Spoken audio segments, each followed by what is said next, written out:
Unit 4.2.3 printing of spreadsheet. આ યુનિટમાં આપણે સ્પ્રેડશીટને પ્રિન્ટ કરવાની પ્રક્રિયા, માઇક્રોસોફ્ટ એક્સેલમાં સ્પ્રેડશીટને પ્રિન્ટ કેવી રીતે કરવું, ગૂગલ શીટ્સમાં સ્પ્રેડશીટને પ્રિન્ટ કરવાની પ્રક્રિયા, લીબ્રેઓફિસ કેલ્કમાં સ્પ્રેડશીટને પ્રિન્ટ કરવાની પ્રક્રિયા અને પ્રિન્ટિંગમાં નોંધ લેવા જેવી બાબતો વિશે અભ્યાસ કરીશું।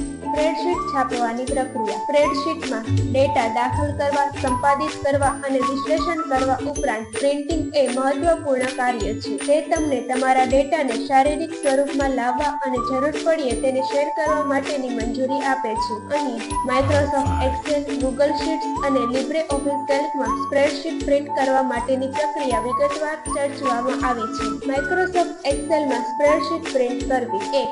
એક્સેલ ફાઇલ ખોલો। એક્સેલમાં તમારી સ્પ્રેડશીટ ફાઇલ ખોલો।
ઊંચાઈને અનુરૂપ પસંદ કરી શકો છો। 5. પ્રિવ્યૂ। પ્રિવ્યૂમાં તમને ફાઇલ કેવી રીતે દેખાય છે તે તપાસો। 6. પ્રિન્ટ બટન પર ક્લિક કરો। પ્રિન્ટ શરૂ કરવા માટે પ્રિન્ટ બટન પર ક્લિક કરો। લીબ્રેઓફિસ કેલ્કમાં સ્પ્રેડશીટ પ્રિન્ટ કરવી। 1.